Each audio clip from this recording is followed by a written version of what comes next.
I feel like the more that I do this, the more I feel like I got to get the rust off to get my life back and try to remember how this whole podcast thing worked. But anywho, we ain't gonna waste no time. We're gonna jump right into it. Yet another podcast on the queue. Brite podcast back at it again.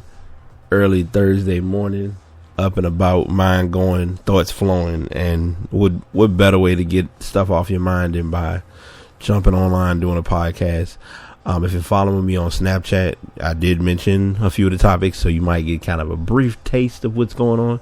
If you're on Instagram and Facebook, you see the images of everything that we'll be discussing.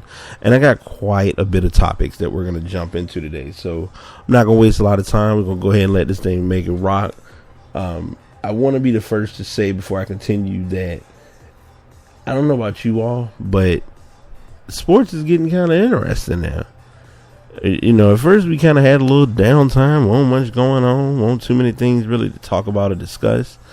Then in a matter of a few weeks, we had the Olympics cap off. We got preseason going down. You got players kind of trying to get their mind right for various sports. You know, you got a few rookies signing some contracts. You got some rookies not signing contracts. And it's just been an interesting little stint of sports action going on. So I'm going to go ahead and jump into a few of the topics that I have, and then we'll just kind of let it roll as it does, as I always do. So first topic, Hope Solo was suspended for 6 months due to some very direct comments that she made in regards to the matchup against Sweden. She thought that they were cowards. Now, before I get too heavy into this topic, I want to say something. And the reason I'm going to say something about this is because it's very important when you're a celebrity or when you're a star or whatever the case may be. You have, and I'm kind of going and I'm kind of doing this conversation in reverse, because it just was bad timing on her part. You know, she mainly, you know, thought that the Swedish team played kind of passive aggressive, and they played the game how they were meant to play it, to win. She felt that they didn't play the game beautiful, so she wasn't a fan of it. Well, now that you made that comment and you calling them cowards, along with the other forms of reputation that have followed you as a player, now you're suspended, you know, for 6 months. And the worst part about it is she loses quite a bit of money. She's going to be out about 50. Let me make sure I get the right number, because when I saw it, it kind of blew my mind, but it made sense too. She's going to end up not being paid for, you know, her normal salary is $72,000 based on the tier or the level of goalie or player that she is. So thanks to that, she'll be losing $36,000 of that. And she typically gets a salary of $56,000 by the Seattle Reign. Oddly enough, despite the suspension, she still gets to play this Saturday. Yeah, I'm going to just give white noise to that, because suspensions are always with asterisks. And part of why there's an asterisk and why she's able to play is because she's filing an appeal in regards to the suspension, because she feels as though she has a First Amendment right. All right. Gonna go off topic. Gonna get a little bit in my feelings. And I'm going to kind of talk about this because from personal experience and as being a blogger on the side as well with podcasting, I feel like we need to learn how the First Amendment right works. We play the card, or we play the presentation of freedom of speech. Yes, you have the right and the ability to say whatever you feel. However, with that saying whatever you feel comes the risk of what could be repercussions behind how you feel. Because if you're affecting a brand or you're affecting a business, then that can come back and trickle down in ways that you just may or may not be able to handle or deal with. So that's the part of it that I feel like she missed in this whole equation. And she's going to learn that. Right now, she's angry and upset because, she felt like she shouldn't have been suspended. That's fair. PR move, smart move. She's going to eventually come out with a speech, saying, hey, I apologize. I did not mean for this to be the way it was. XYZ. Sweep it under the rug. Let's move forward. That would be the way of how it all works and how it kind of blends in. And I ain't gonna say you get away with it, but it's almost like, hey, I learned my lesson. I really didn't mean for it to be this type of ordeal, but I was just speaking how I felt about, how the game went. They lost the game. Bottom line, losing it on a penalty kick and you got outplayed as a goalie. Own it. That's plain and simple. And I think that's what makes it an interesting topic and why I wanted to add that as one of the first topics, because it was kind of like, okay, the Olympics are over, but this story came back to America. So, she was suspended 6 months without pay. And it's crazy because she's 35. So in soccer years, that's pretty young, kind of oldish, I guess. But she'll likely be playing in the World Cup in 2019. So we'll see how that goes and what the status is in regards to that. Let's see. Next topic I have, sorry for the white noise, because I'm kind of just trying to think this all through, because it was quite a bit of interesting madness going on. Joey Bosa, number 3 overall pick from the recent NFL draft for the Chargers, still in a holdout as far as getting a contract done. A while back, Antonio Gates tried to talk to him and figure out something. Currently, his holdout is at 20. As far as Gates talking to him, he kind of gave him some words of wisdom and some thoughts on it, and he's kind of been trying to deal with it the best he can, because he wants to get, as a rookie, you want to get the best contract, and then even worse, he's a lottery pick. So as a lottery pick, you're trying your hardest to get a pretty good contract. I mean, anybody would. So currently his holdout is at 24 days, and that is oddly enough the longest tenure for a rookie to be out. And let's see, Article 7. So I'm reading this article because it's kind of interesting. They break down how intense it is when it comes to players playing or getting contracts or whatever the case may be. It's tough because you should think that they should be able to just handle this and kind of say, hey, let's go ahead and get them on a contract and get them on the road and get them start playing. But it's not that easy. So we're going to just kind of keep our eye on this story, because I think it's getting kind of simply out of hand, the point it's gotten to. But in hindsight, I think what could happen at the worst, which really is scary, is that he actually could go to another team, or he just might not play this season. And if he doesn't play this season, that's going to look really bad for San Diego, especially with him being a defensive player. And San Diego needs all the help they can get, especially with the struggles they're having in their division right now. So, you want to try and value and get everybody that you can.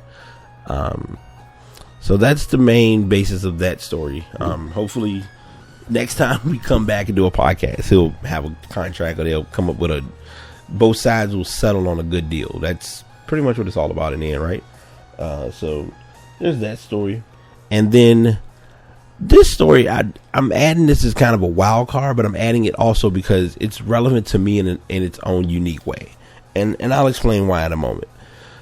So most people the Premier League, now for America, the Premier League has become a much bigger brand. And I talked to a friend of mine. We're both like true soccer heads. Oddly enough, I went to see him play soccer, and supposedly, and every time I look at my cleats, I get reminded I need to go out there and play. So, I kind of rumbled through that real quick, but realistically, we sit and have the most random yet productive conversations involving soccer. And one of the topics that came up is the new branding that the Premier League is doing.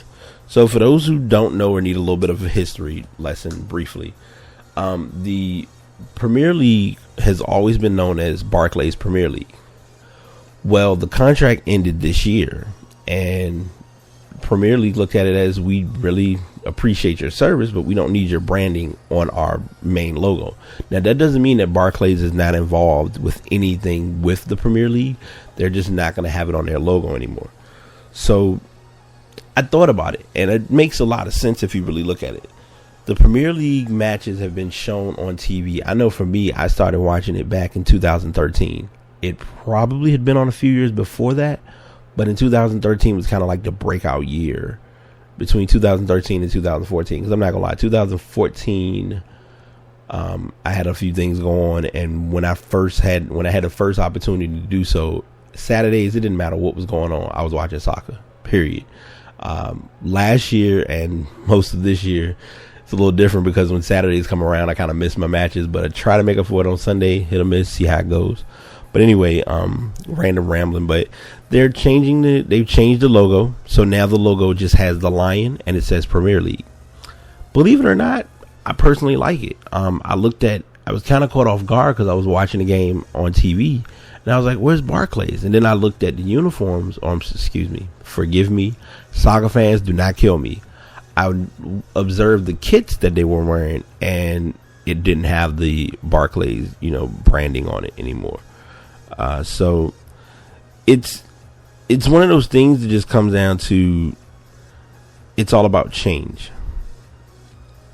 But it's all about creating their own identity, which I think works for the Premier League, because the Premier League has kind of become like top notch. Like, you have a lot of players who will play, for instance, Pogba was Serie A. If I'm not mistaken, I know I have a few folks who will tell me where he was at before, because I know Pogba. I solely know him strictly from watching people play FIFA 16. And by the way, random rant, I will be streaming FIFA 17 because I feel like I need to get my streaming brand like off the ground, and I've kind of talked about doing it, but I haven't really followed through with doing it, so that's going to change. But random plug, sorry. Anyway, I truly like the idea, because there are a lot of players, like even Zlatan came from PSG, where he was the man and he joined Man U. So for him to join Man U, yes, I know Mourinho's there and that was a key part of it, but for him to go to Man U and go into the Premier League means a lot, if you really look at it and think about it. Now, you got players like David Luiz, you got Fernando Torres, you got different players who have left, for their preferred reasons. But in hindsight, it's not a bad league. And I mean, the part for me that I like, and this is what pushes the Premier League to be where it is. A team can be in the top and have a good season, and then they can have a trickled, mediocre, borderline season. But if you hit into that relegation status where you end up being relegated, like Aston Villa, I can't think of the other two teams offhand, but 3 teams get relegated and 3 new teams come in. So it was like Hull City came back, and Hull City's, coming in with a lot more to prove, because they're, the Hull City Tigers have literally been like kind of looked at as like the John or Jane Does of the league. And I was just like, Leicester, when they came in, they came in from relegation and they came in and just won the cup. So it's things like that you really got to think about. Sorry, I'm on a major tangent with soccer, but anybody who knows me knows I can talk soccer as best as I can keep up with it, and I enjoy it because it's never ending conversation, and they make it a worthwhile conversation piece. All right. My next topic is a funny one. It's a random one, but I wanted to go ahead and do it anyway because I can, and because it actually makes sense if you really look at where basketball is. So Derrick Rose is turning into what I call the Rasheed Wallace 2.0 / prediction maker / dreams never hurt to believe, I guess. So a few weeks ago, if I'm recalling it correctly, he stated that the Knicks had the power squad, or the big four, or whatever you want to call it. Like they had a big squad. Like as far as with Durant, when Durant went to Golden State, you had Durant, Steph, Klay Thompson, and oddly enough, Draymond Green. Like a lot of people are like, how did Draymond Green get at? But he has an All-Star appearance if I'm recalling correctly. And I don't like not being fact checked because I want to have this is where having another person like helps. But anyway, he is part of that mix. But I don't know. I'm sorry. Let me rewind. Draymond Green was an all-star pick, or he does have an all-star appearance. So you pretty much have 4 all-stars playing on one team. So with that being said, you now have the Knicks with Derrick Rose, Carmelo Anthony, Brandon Jennings, Courtney Lee. I can't think of any other big factors who came over. But now, yeah. The first part of this article is so interesting. The first thing they say, he considered himself to be a superstar team. A super team. Now I think we have a chance to win every game in the league. That's rare. So, I have a problem. Now, I'm not taking away from the dream of them winning 82 games, but Golden State pushed and Golden State got 73. They went 73-9, and it was a tough battle, but they got it done. But this is the Knicks we talking about. And I know a lot of my friends who are Knicks fans are listening. I would call out names, but I'm not that petty, and I don't have a reason to be. But that being said, it's the Knicks we talking about. It's only one basketball. You have to, the key make a break behind a team either doing well or doing somewhat well, or whatever, however you want to put it, is chemistry. I don't know how I feel about the chemistry of this team. I don't think they know how they feel about the chemistry of this team. Carmelo has just come back from the Olympics. He's gotten his 3rd gold medal. Props, major props to him. I think that's a big deal, whether you realize it or not. What he has to look at now is that same winning / team-based formula that he used at the Olympics. He got to bring back to New York. And the tough part for him is I get it. Being money oriented and you trying to get paid, that's the goal of the game. That's the league. That ain't gonna change. I don't care what year, what status you are in the game. That's your observation and your goal. No problem, no arguments from me whatsoever. But it's still the New York Knicks. And I'm sorry. How could I forget? I was like, it's supposed to be 5 guys. I can't think of it, but the 5th guy is not. This is his sophomore year. Sophomore year always is questionable because it's either you go through the major growth stint, you hit the wall. And I think, in my honest opinion, Porzingis has a chance where he could actually flourish. Him and Carmelo as a 1-2 punch were pretty good last year. I think they can, as with any team, with any player, you have room to grow and improve. So I think they'll be able to do that with no problem. And I'm sorry, before I continue, if you missed any brief part of that part of the conversation I just had, that last few seconds, please forgive me. Did a microphone adjustment, and that's something I'm still trying to learn and work on. Trying to get some equipment to kind of fine tune things, and that's coming. Just stay tuned. That's all I can tell you. But can they go 82-0? Absolutely not. Every team, and somebody brought this to my attention yesterday or a few days ago, and it's a valid point and it's a valid conversation piece. Every team comes into the league or into the game stating, hey, we're the best team and we have a chance of going 82-0. If you're not playing the game to try and win, then there's a problem. I don't care if you're the Knicks. I don't care if you're the Kings. I don't care if you're the Bucks, the Brooklyn Nets, even the Cleveland Cavaliers. Every team is going in trying to win every game. Now, there are things that factor into that could cause that winning, that streak to be flawless or to be flawed. Injuries, chemistry, team morale, multiple things. And I know morale and chemistry kind of go hand in hand, and yes, I'm kind of just dabbling with that one, but you get my point. Anyway, that being said, we're going to just kind of watch how this all comes out, because I think the key, the major observation that you'll have to go by with this is going to be what happens once they actually, when preseason comes around for the NBA. I truly and directly hope that Rose is able to play all, at least 70 to 75 games. Because it's not often you really hear of a guy playing 82 games. Even Popovich was resting some of his players. I think the best one Popovich did, and this is random, and then I'm going to go into the next topic. When Popovich said he sat Tim Duncan and they said reason old. If that is not the most calm yet petty approach I've ever seen, I don't know what is. Because it's so crazy, especially with him, and I'm hoping they don't do it. They don't do it again, because it was a point when they had the, I think they didn't have the best record, but they were up for when it came to All-Star break, that he was eligible to be the coach for the West All-Stars, and you can just see him like in an odd place because he's trying to figure out, okay, I'm not running offense plays. I'm just kind of out there, just kind of getting guys in and out of the game to kind of give them time or whatever.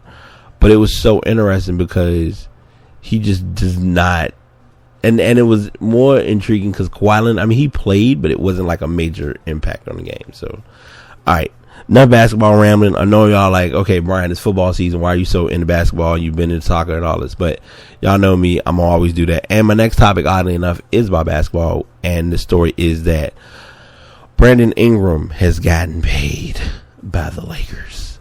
So it's a coincidence because you got Joey Bosa, number 3 with in NFL, not getting paid, and Brandon Ingram with the Lakers, number 2 pick, got that money.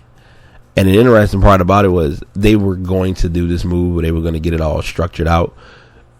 It just, you had it all. It was timing. You also look at it. Kobe's retired. You already know you need to sign him. You got Julius Randle, I think a year or two away from his from the end of his rookie contract. D'Angelo Russell is coming into his sophomore year. And it's kind of interesting because, like, you play college, you go through freshman, and then you either become a sophomore, you go NBA, and then you become an NBA player, you're a rookie, and then your second year is that sophomore year, or that second, do you go through that, do you hit that wall, do you hit that hump, do you just kind of flourish more? What happens? And I think D'Angelo Russell will get a larger opportunity to have the green light this year. Jordan Clarkson is a pretty good player. It's gonna just come down to everyone doing what they need to do. And then the more interesting factor of it too is Luke Walton's gonna be the coach. Don't know how I feel about that. I think I've talked about that in one of my podcasts. I think he's gonna be okay. The only advantage he has is he has a young team. So having a young team and coaching young players kind of works out hand in hand. It's kind of a shifting of the gears with basketball because you don't have a lot of coaches who are tenured anymore. And the NBA now, at least in my opinion, the NBA has become more impatient. And when I say that, I mean it as if you come in and you play and you have a good season or you stand out or whatever the case may be, you stay. Like Popovich is not going to go anywhere. Popovich can have a losing season. They're not going to get rid of him. Phil could pretty much do whatever he wanted to whenever he wanted to. Pat Riley, Lenny Wilkins, Rick Carlisle has even gotten through the slip of the cracks. Stan Van Gundy, Jeff Van Gundy, all of the Doc Rivers. I'm trying to think of who else. All of the coaches that I'm naming, got that. Mike Fratello, yeah, because Fratello did coach. Hubie Brown for that brief stint when he coached. I think Hubie Brown has knowledge that a lot of people take for granted when it comes to basketball. And I know I'm supposed to be talking about these topics I got in front of me, but I want to get this out there because I think it's important because someone listening may need to know this. What helps or hurts a lot of players now is a lot of them look at the game and play it as if, hey, I know what I'm doing. You don't need to tell me what to do. But the reality of it is, the game has evolved and changed in ways that a lot of people don't understand. And one example of that is coaches now, we'll take it away from coaches for a second. I'm going to place it on players. Players, typical practice years ago would be, hey, let's all get together, let's run some drills, do some sprints, run some plays, kind of go back and forth against each other, work on things we need to build on, improve on, whatever, things of that sort. Now, folks come in with beats on, with their Beats by Dre, their headphones, their music, their Bluetooth, they set up, they jamming and they chilling, and then they just like, hey, I want to go over here on this court and just work on my game. I work on everything with the rest of the team as needed, but right now I want to just work on my game. Like, let me sit here and shoot 900 free throws.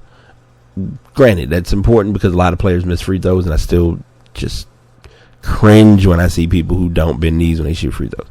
But anyway, tangent again, coming back. Brandon Ingram's contract will be a 4-year deal worth nearly $24 million.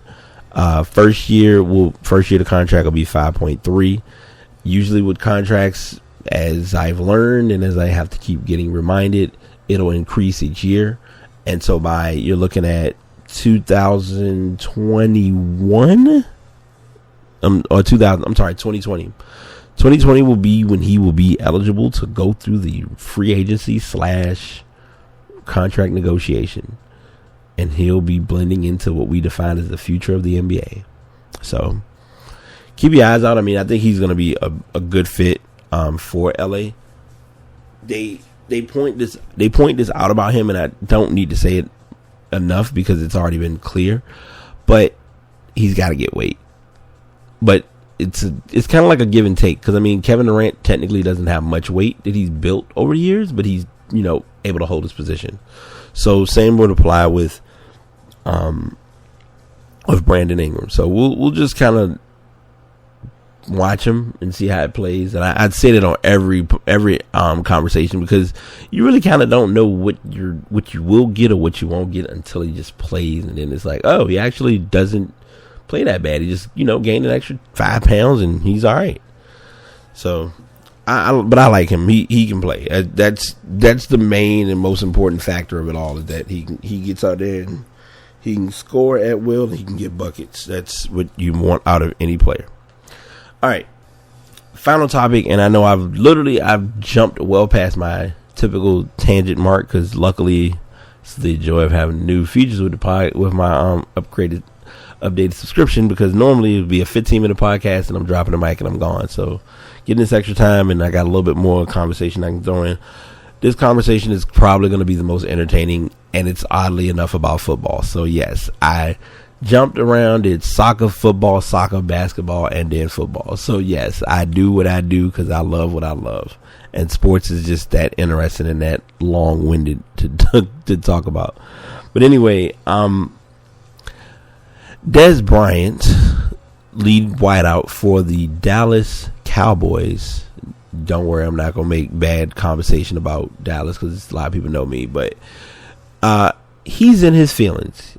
He gets my InMyFeelings.net award for the week because on Madden 17, everybody, and I never realized how serious this is with sporting games until they release the ratings, either before the game comes out or once it drops, is you find out what your ratings are.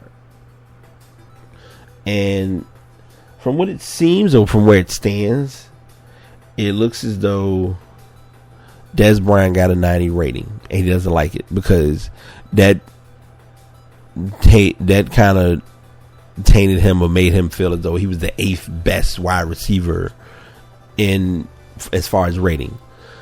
I can't think of any other wideouts who would be ranked higher other than I can't think of a man named from. Gosh, this is why I don't like watching or keeping up with certain stories. But for the Giants, the top wideout for the Giants. What I'm not really concerned about with him, or what he needs to really think about, is your ratings are going to change. If you're looking at what your starting rating is, they're just rating it on just solely they're just rating solely on not preseason, but just off season and what they can go on raw information. So this is where social media can kind of win, but it also loses, because you can make a comment and give an opinion, but then when you make a comment, you have to know what to say. Or better yet, I'll put it this way: this is where communication is important, and here's why. He says, we're gonna see just what we're just gonna see what happens. Like I told Madden, they put me at 90. I'm not worried about that. The rating gonna shoot up real quick. You best believe that. So he gave that as a response to getting the 90 rating. Now, EA Sports was petty, but because they were petty, he missed the petty remark, so it went wrong and just odd and out the way. So he said, so EA Sports responded and said, Des Bryant, your kick rating seems to be weighing down your overall. They put a smiley face. Communication 101. If Des Bryant had made a laugh about it or made it a joke, then EA Sports' response or conversation to it wouldn't have been as massive. So then Bryant, took it and just kind of ran with it. So he says, I got to be a megastar. I laugh and joke about Madden rating, and it gets a lot of attention. Unbelievable. Be blessed, young man. Then he says, just for the record, EA Madden NFL, I was never mad. I see you can't have fun these days. LOL X for his mark or whatever. I'm going to say this. And it's kind of it's kind of coincidental because it was a startup and it's going to be the ending. First Amendment, communication, thoughts, interpretation, statements, thoughts, ideas, theories, and analytics, etc., etc. You can put all of it on a piece of paper. You can throw it out there to somebody, but it's how it's interpreted or it's how it's responded to that can either cause or disperse friction. And here's what I mean when I say that. Yes, Des Bryant has every right, if he didn't like his rating, to give his thoughts on it. But also understand, with anything, you never know who's reading or who's noticing or who is going to give their input about what you're feeling or where you stand. EA Sports carried it and they smiled it off, and it was like he missed that they were joking, but it's like he feels as though because he's a star that they look at where he stands and how he feels about stuff. Newsflash, you're a star. What you say is going to be picked up a lot quicker than anyone else's thoughts. If it was Calvin Johnson, if Calvin Johnson was ranked last as a wide receiver, if he decided, let's say he decided to unretire, and he was ranked below Des Bryant, does Des Bryant say, "Oh, I feel like Calvin Johnson should have been ranked higher than me"? I mean, I guess, like, I don't know. I think it's like you can make something simple become way more complex than what it should be, and it shouldn't work out that way. But when you're dealing with the media and when you're dealing with saying what you feel, sometimes saying what you feel is not always the best thing to do. So a lot of times it's just better off just shut up and just play, or just live your life. I truly admire Des Bryant as a wideout. He can play. He does his job on the field. Off the field, he's become more well-rounded and done things a lot more by the book. It takes us going through learning curves and growing pains to kind of get out of our little wall or whatever we're dealing with. So that's kind of the case with him now.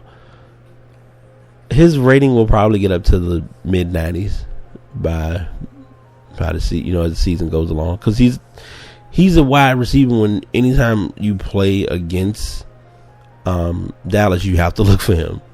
So I thought that was funny, but I was like, I had to share that story because it was kind of random. It wasn't really sports related. It was more video game related, but I had to share. And since I am doing sports related or gaming related, NBA 2K7 has announced that they will be doing the face scanning feature. I forgot which game did it, and it just horrendously went wrong. I want to say it was Live 16, and I tried to play that, and it was I think my Xbox is still wanting that space back from when it was attempted to be downloaded and then taken off. It wants to recover all that space. But anyway, that's the end of my podcast. No, all jokes aside, like I truly, I trip off of just certain things that, like, as far as the face scanning, I think that's going to be a pretty nifty idea, as long as they perfect it. In most games, most times, it takes you having to go through the fails and doing it wrong to get it right. And I think this time they'll be able to get it right, because when you did it, or when you do something before and it didn't go the way you expected, you can kind of say, all right, well, let's see what we did different, what we need to change, and they'll change it, and it kind of works out to their advantage. So that's all I have to say on that regard. And I am all fini with my topics. So with that being said, I hope everyone has enjoyed the podcast. I am really glad that I'm getting where I am with this. Hopefully soon I can start getting some stats and some numbers on where I stand as far as my podcast. And I'm still trying to, like, what I want most of all, and I don't know if anyone has the ability to do so, please email me at bratapodcast@gmail.com, because I would love to get feedback and information on my podcast, because that's the only way that it becomes better. Like I said, I have equipment that I'll be getting soon to kind of fine tune a few things and kind of make it a little bit easier and less stressful and way more streamlined. So